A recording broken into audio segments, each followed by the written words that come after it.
Assalamualaikum Bapak. Waalaikumsalam Pak. Bagaimana kabarnya Pak? Alhamdulillah sehat, semoga mereka juga sehat.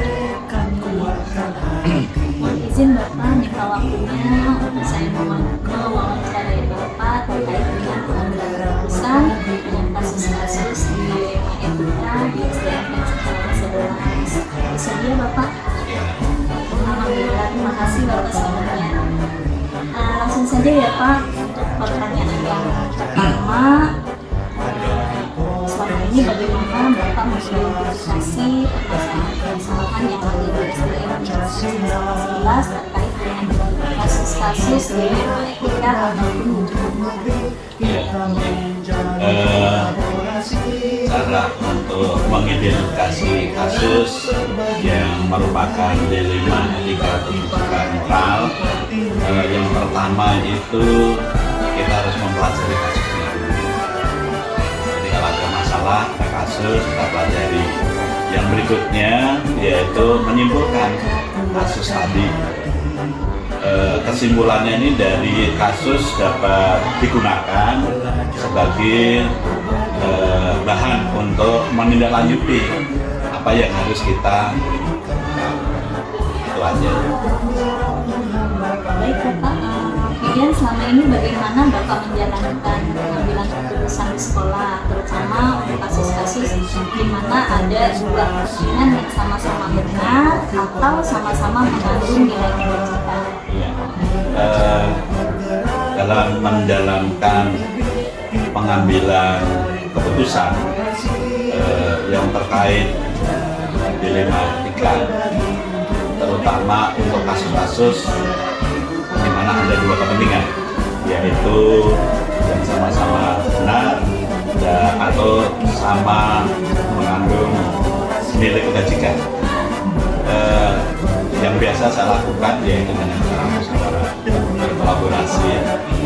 Jadi harus melihat juga, nah kita lihat juga karakter tim atau karakter guru yang punya masalah kan berbeda-beda, makanya kita ambil kebijakan secara keluaran. Yang pertama yang kita panggil musyawarah dulu, kolaborasi, terus mempertimbangkan yang didasari regulasi. Ada kalau yang misalnya ada yang agak berat, harus lihat juga regulasi yang mana supaya tidak salah mengambil. Baik Bapak, untuk pertanyaan selanjutnya yaitu kira-kira langkah-langkah apa atau prosedur seperti apa yang Bapak biasa lakukan selama ini? Jadi langkah-langkah yang saya ambil dalam menghadapi kasus dilema ini tadi yang saya jelaskan di awal, yaitu memang ya ada permasalahan atau berbagai antar teman ya, dua-duanya kita panggil kalau berkaitan dengan siswa atau anak ya, anak-anak kita panggil, disertai dengan kedua orang tuanya supaya tidak miskomunikasi.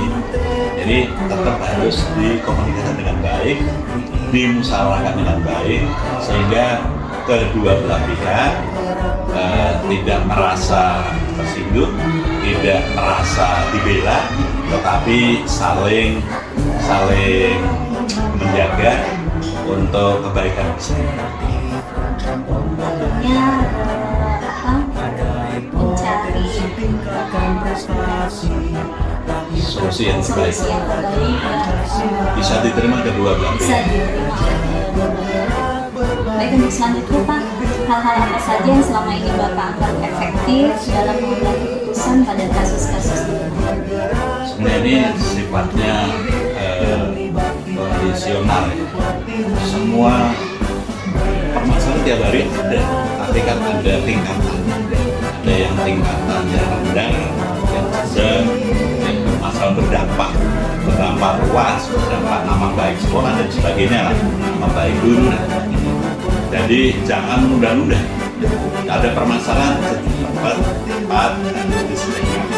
Walaupun ya hal yang sepele ini tetap harus diselesaikan ya, supaya saya ini agak yang menurut saya efektif. Jadi kalau ditunda-tunda, ini masalah kecil bisa melebar, bisa meluas. Apalagi saat ini di DKI Jakarta mudah kan, tinggal nulis CRM malah kemana-mana. Jadi sekecil apapun permasalahan segera diselesaikan. Baik Bapak, untuk pertanyaan selanjutnya, hal-hal apa saja yang selama ini merupakan tantangan dalam pengambilan keputusan pada kasus-kasus dilema etika?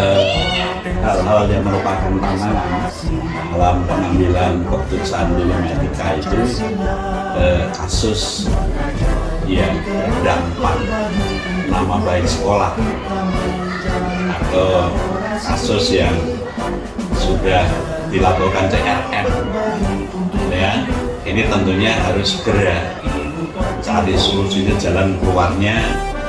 Dan alhamdulillah sih kalau di kita sampaikan yang sebelumnya ada kasus kecil pun kita selesaikan, apalagi yang sedang harus diselesaikan. Tiba-tiba ada pihak ketiga yang nulis, tapi kita sudah menyelesaikan dari apa yang ditulis oleh orang yang pihak ketiga ke CRM, ya dimentahkan karena kita sudah selesai, sudah tuntas, tidak ada masalah. Jadi itu ya tantangan juga, gitu ya. Tantangan itu akan lebih kalau ada masalah yang lebih besar lagi sudah terbiasa. Jadi semua akan menghadapi masalah di rumah kita. Itu dari permasalahan itu kalau sudah sampai dinas sampai JM, ini masalahnya bukan hanya di sekolah saja. Kita harus menyelesaikan sampai ke atas itu. Verifikasi kan, harus verifikasi ya, pas tepat, tidak melebar. Untuk selanjutnya Bapak, apakah Bapak memiliki sebuah tata kala atau jadwal tertentu dalam sebuah penyelesaian kasus dilema etika? Kemudian apakah Bapak langsung menyelesaikan di tempat atau memiliki sebuah jadwal untuk menyelesaikannya? Bentuk atau prosedur seperti apa yang Bapak?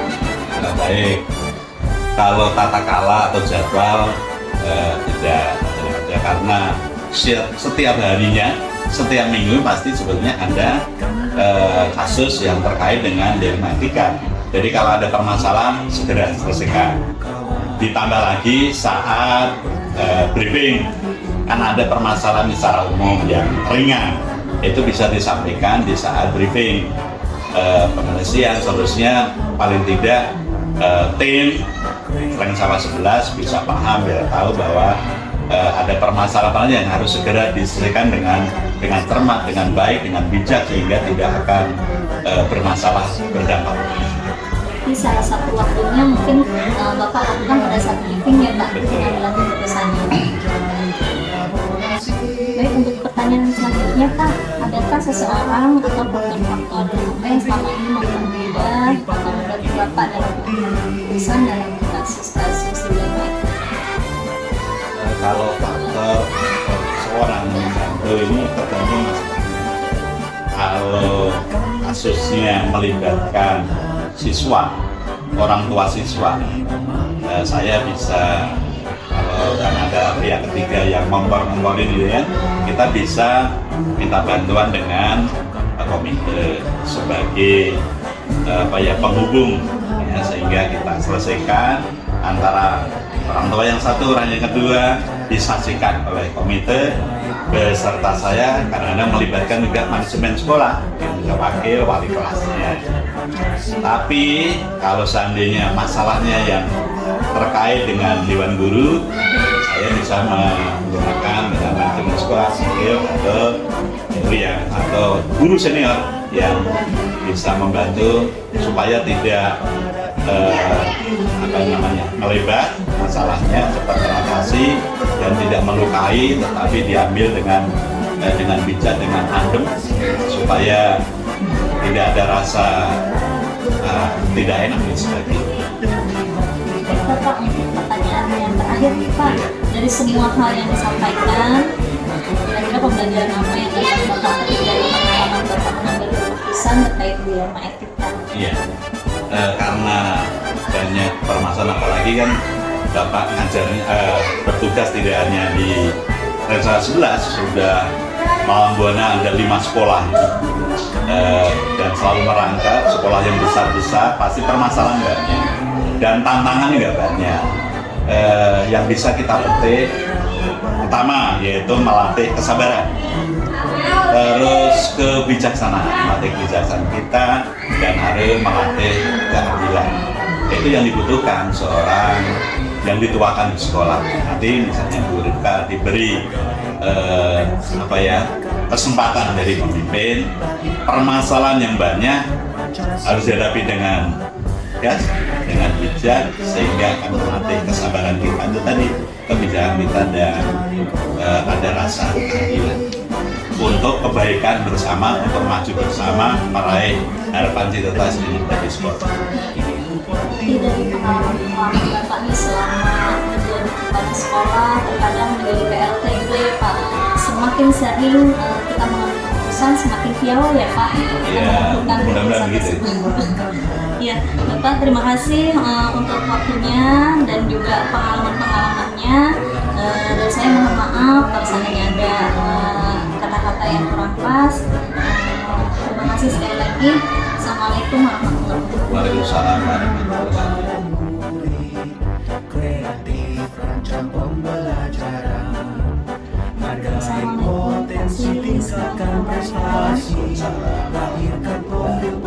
Saya juga beri saya. Mohon izin Pak Sis minta waktunya. Saya mewawancarai Pak Sis terkait dengan kasus-kasus di bidang etika dan pendidikan orang yang selama ini Pak Sis hadapi di sekolah SMA 49. Bersedia Pak Sis? Siap. Terima kasih, alhamdulillah. Baik, untuk pertanyaan yang pertama Pak Sis, selama ini bagaimana Pak Sis dapat mengidentifikasi kasus-kasus yang merupakan bidang etika atau bidang moral di sekolah SMA? Baik. Jadi untuk memudahkan identifikasi antara bidang etika dan bidang moral itu dilihat dari permasalahan yang ada yang definisi itu sendiri. Ketika permasalahan itu disebut dilema etika, maka di situ permasalahan itu adalah benar dan benar, tetapi kita di sini sangat tipis sekali untuk menentukan mana yang harus kita putuskan iya adalah benar, karena ini terkait juga dengan antara kebenaran, kesetiaan. Ya, orang bermasalah, dia itu kita anggap benar. Kenapa? Karena dia selalu setia dengan kita. Dia jadi manajemen kita, wakil, sehingga kadang disitulah kita sangat sulit membedakan ya. Nah, kemudian ketika rujukan moral itu sangat gamblang sekali, karena benar dan salah tinggal dilihat aturannya. Oh, dia melanggar, salah, udah selesai, disitulah rujukan moral.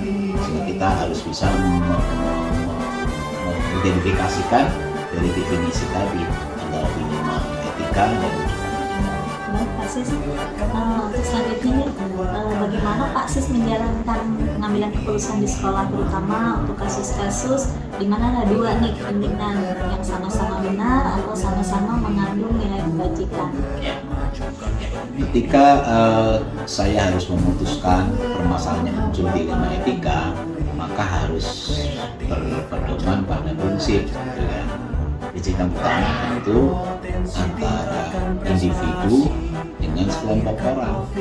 Ketika permasalahan itu dan dua-duanya benar, yang sekelompok orang, yang seindividu benar, sekelompok orang, beberapa orang benar, maka harus kita berpatokan pada prinsip bahwa se-individu tidak boleh mengalahkan yang orang banyak. Maka ketika ada permasalahan itu muncul dan kita lihat prinsipnya adalah individu nggak boleh mengalahkan sekelompok, itu satu prinsip. Prinsip yang kedua, tentu kita juga harus melihat jangka waktu. Permasalahan itu muncul dilema etika, namun ini hanya jangka pendek dan yang itu jangka panjang, maka saya juga harus prioritaskan yang jangka panjang. Ini juga menjadi prinsip untuk pengambilan keputusan. Demikian. Baik Pak Sis, untuk pertanyaan selanjutnya nih, kira-kira langkah-langkah atau prosedur seperti apa yang biasa Pak Sis lakukan selama ini bersama? Ya, baik.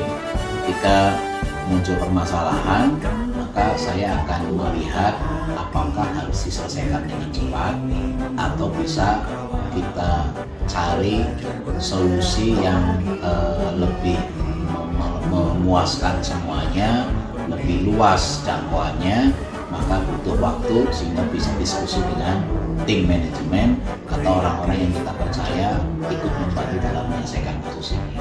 Disinilah peran saya selaku kepala sekolah dalam mengambil keputusan. Kalau saya lihat permasalahan itu adalah butuh waktu yang cepat, maka dengan pedoman pada prinsip langsung saya simpulkan, saya putuskan. Tetapi ketika ini menyangkut orang banyak, kemudian masih bisa diundur waktu penyelesaiannya, maka akan saya libatkan orang-orang di sekitar saya seperti wakil, manajemen, ketua komite jika menyangkut orang tua murid, ya, atau mungkin masyarakat sekitar, para sesepuh ya, kelurahan dan lain jika menyangkut masalah lingkungan sekitar sekolah. Nah, istilah saya harus dalam menyelesaikan masalah ini harus berpikir ke sana. Kemudian hal-hal apa saja yang selama ini merupakan tantangan dalam pengambilan keputusan pada kasus-kasus di lima etika? Ya, tantangan yang paling berat ya buat saya selama menjadi kepala sekolah dan harus memutuskan itu ketika permasalahan muncul ada di lingkaran terdekat saya, ya, entah itu karena putranya sekolah di sekolah kami atau pengurus komite sendiri, ya, anaknya bermasalah, ya, atau antar pengurus komite ada perselisihan. Nah, istilah yang paling tantangan yang paling berat saya harus memutuskan, maka harus hati-hati banget di situ. Sekali salah langkah maka akan fatal lagi. Nah, istilah tadi yang saya sampaikan terkait dengan ketika permasalahan muncul di lingkaran terdekat saya, maka akan saya sampaikan ini adalah dilema etika, ya, menyangkut individu, menyangkut orang banyak, atau antara kebenaran dan kesetiaan, ya, mana yang harus saya dahulukan. Dia sudah bekerja sebaik-baiknya menjadi ring 1, entah itu wakil atau manajemen, ya. Maka ini adalah yang dia anggap sebagai kesetiaan, tapi apakah bisa mengalahkan kebenaran? Nah, disinilah harus berpikir jernih, kemudian juga pendekatan ya secara khusus, ya. Yang pendekatan ini kita harus mengarah karena itu dua-duanya benar gitu kan, dua-duanya, sehingga ini yang saya dikatakan adalah dilema etika, ya. Berbeda dengan kalau rujukan moral yang sudah jelas, putranya misalkan pelanggaran apalah, pelanggaran A misalkan, maka jelas aturannya dilihat, oh ya dia melanggar, itu kalau rujukan. Jadi tadi yang diharapkan ya tantangannya dia tadi ketika permasalahan ini muncul ada di lingkaran sekitar saya, orang-orang terdekat saya dalam bekerja sama. Kak Sis, selanjutnya kira-kira hal-hal apa saja yang selama ini Bapak anggap efektif dalam pengambilan keputusan pada kasus-kasus dilema etika? Ya, jadi ketika muncul dilema etika, permasalahan dilema etika, maka saya tidak boleh langsung memutuskan saat itu juga. Saya harus dalam kondisi tenang, kondisi rileks, itu yang pertama. Yang kedua, ketika memang permasalahan itu harus diputuskan bersama-sama dengan rembuk teman-teman di ring 1 saya, di sekitar manajemen, di wakil dan lain-lain pengurus komite, maka saya harus melibatkan mereka untuk memberikan masukan. Apalagi kalau ini menyangkut tadi orang banyak, jadi walaupun menimpa siapapun, entah itu di lingkaran ring 1 atau ketika menyangkut pengurus komite dan lain-lain, tetap harus berpikir jernih, kemudian diskusi dengan teman-teman para staf, wakil dan lain-lain. Itu yang harus saya lakukan, ya, pertimbangan memutuskan diri. Sis, untuk selanjutnya, apakah apakah Bapak memiliki sebuah tata cara atau jadwal tertentu dalam sebuah penyelesaian kasus dilema etika? Kemudian apakah Bapak langsung menyelesaikan di tempat atau memiliki sebuah jadwal untuk menyelesaikannya? Bentuk atau prosedur seperti apa yang Bapak jalankan? Ya, jadi dilema etika itu selalu akan muncul, ya. Masalah itu akan selalu muncul. Maka rutinitas saya briefing pagi, kemudian baik yang harian, pekanan, maka selalu saya sampaikan hal-hal terkait dengan keteraturan, kedisiplinan, kemudian kontribusi, kemudian kolaborasi, sehingga akan memotivasi seluruh warga sekolah untuk melakukan sesuatu yang sesuai dengan aturan, sehingga ketika ada permasalahan maka dalam mengembalikannya, dalam memutuskannya, mereka sudah akan ingat kembali, oh ya, briefing sudah disampaikan, di pengarahan sudah disampaikan, nantinya nggak akan timbul kontra itu ya. Ini yang trik-trik saya ya. Yang pertama itu, jadi semakin banyak saya memberikan informasi, memberikan kejelasan terkait dengan tata cara kehidupan di sekolah ya, baik melakukan tugas kewajibannya sesuai dengan tupoksinya maupun berkolaborasi dalam memajukan sekolah, semuanya harus sering-sering saya sampaikan dalam briefing, diulang-ulang terus, sehingga dengan harapan ya tidak akan muncul yang namanya dilema etika. Itu yang pertama. Yang kedua, tentu saya nggak ada jadwal tertentu yang untuk memutuskan dilema etika. Kenapa? Karena permasalahan itu kan muncul tiba-tiba ya, sehingga ketika tadi saya sampaikan di awal, ketika muncul dilema etika dan harus diputuskan segera, maka kan segera saya putuskan. Tapi ketika sudah menyangkut orang banyak, jangka waktu yang panjang luas yang efeknya akan ke sana, maka saya perlu waktu untuk mendiskusikan dengan tim terdekat saya sebagai lingkaran ring 1 wakil manajemen pengurus komite. Nah itu jadwal yang saya lakukan ketika permasalahan itu harus melibatkan orang lain ya, nggak harus dengan saya sebagai kepala sekolah. Baik Pak Sis, untuk pertanyaan selanjutnya, Ya. Adakah seseorang atau faktor-faktor apa yang selama ini mempermudah atau membantu Bapak dalam pengambilan keputusan dalam kasus-kasus dilema etika? Ya, jadi yang mempermudah saya ini adalah kolaborasi atau kekompakan dari tim manajemen. Ini yang menjadi corong juga buat saya kepada semua warga sekolah. Efektivitas keaktifan dari teman-teman di ring 1 ini, di manajemen ini, baik yang langsung bersentuhan dengan para wali kelas, dengan korlap, bukan korlas ya, artinya orang tua murid ya, di grup-grup mereka itu, inilah yang menjadi corong dalam memberikan pemahaman-pemahaman, sehingga semakin dapat informasi yang lengkap terkait dengan aturan tata tertib sekolah, aturan etika di sekolah, ini sampai kepada seluruh warga sekolah, maka akan meminimalisir timbulnya dilema etika. Sebenarnya kan kita tidak berharap munculnya dilema etika, karena yang kita utamakan adalah bagaimana meminimalisir tidak timbulnya atau semakin tidak ada dilema etika yang terjadi. Maka harus memaksimalkan pemahaman, kemudian kesadaran untuk tidak membuat dilema etika. Nah, disitulah peran dari masing-masing tim manajemen ini yang kemudian tertata dengan baik, terkomunikasikan dengan warga sekolah sesuai dengan tupoksinya. Karena ada tim manajemen bagian kurikulum, bagian kesiswaan, bagian sarpras dan humas. Kalau semuanya tersampaikan dengan baik pada warga sekolah, alhamdulillah bisa meminimalisir terjadinya dilema etika. Baik Pak Sis.